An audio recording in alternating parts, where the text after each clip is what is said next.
السلام عليكم ورحمة الله وبركاته. ilmaan Oromoo akkam jirtan fayyaa keessanii bakka jirtanitti nageenyi isiniif haa baay'atu isiniin jecha.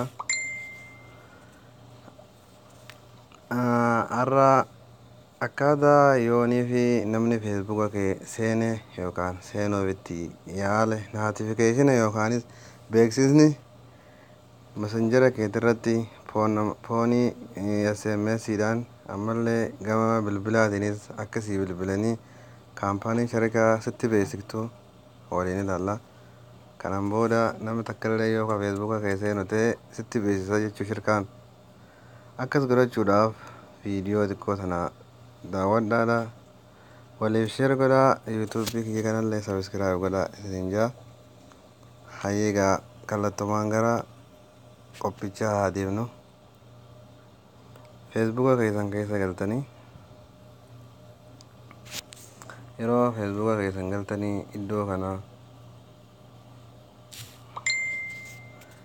iddoo kana yeroo takkaaf irra kuttan hayyee olooftanii settings and preferences kana yeroo takkaaf hin tuqtan ammallee settings kan jedhu kanatti deebistanii ergasii security and login kan jedhu kana tuqtanii asumaan ammoo nama feesbuuka keessan keessa jirullee beekuu dandeessan jechuu. Kunoo haala kanaan Samsung Galaxy G5 Prime Riyad jedha. Kun kiyya qofa nam takkallee hin seenne namuu keessa hin jiru jechuu. G5 Prime jawwaala kiyya Riyad immoo bakka hin jiru jechuu Saudi Arabiyaa. Nama keessa jiru haala kanaan laalullee hin dandeessanii asumaan baradhaadha. Nama keessa jiru san yoo fakkeenyaaf namni biraa seene keessaa baasuudhaaf iddoo loogaa hojjettu kana hin cuqaastanii hunda isaatu keessaa baastan jechuudha. Hayyee amma gama akka risaalaan yookaan notification yookaan beeksisni isinii dhufu isin agarsiisa. Egaa achirra dhoofnee olooftanii iddoo kanarratti yeroo takkaaf hin tuqtan.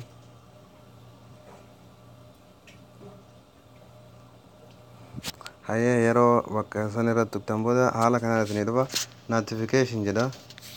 Keessan amma oof irra jira yoo takkaan banatin jechuu an kiyya banaa jira waan ta'eef oon irra jira.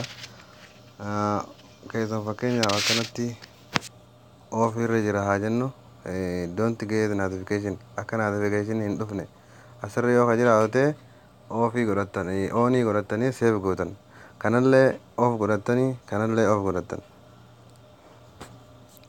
Amma kun messenjera irratti sii dhufa asiin ammoo sii dawwalanii jechuu. Yeroo namni seene miseejii sii dhufa kanaan immoo sitti dawwalanii sitti himuu danda'a. Kanaaf haala kanaan itti godhadhaa isiniin jaa. Akka namni takkallee feesbuuka keessan isin jalaan seenne yoo seenanillee akka sharikaan isinitti beeksisuu jechuu. Yeroo namni seene haala kanaan miseejii isin erga isin jalaa seennu. Kunoo haala kanaan hi observe your Facebook account was logged into from a new browser or device. Was this you? August anamma seene jechuu. Facebook biraa keessaa ba'ee ammaan tana seene Agosti 30 takka ammaan kana saa 24 saa 22 jechuun saa 10 jechuudha. Akka kun 24 walitti isaaf waan ta'eef saa 10 saajir Saudi Arabiyaa kun iddoon hin jiru jechuudha. Kanaafuu namni gisee feesbuuka keessan seene saatii irra inni seene bakki inni jiru jawwaala inni akkamiin akka seene androidii ta'uu fi aayifoonii ta'uu hundaa'u sitti agarsiisa. Kan haala kanaan isinitti agarsiisuu danda'a.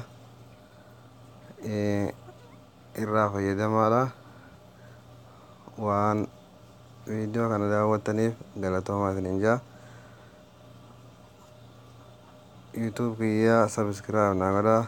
Galatoomaa. Assalaamu alaikum warahmatullahi wabarakatuh.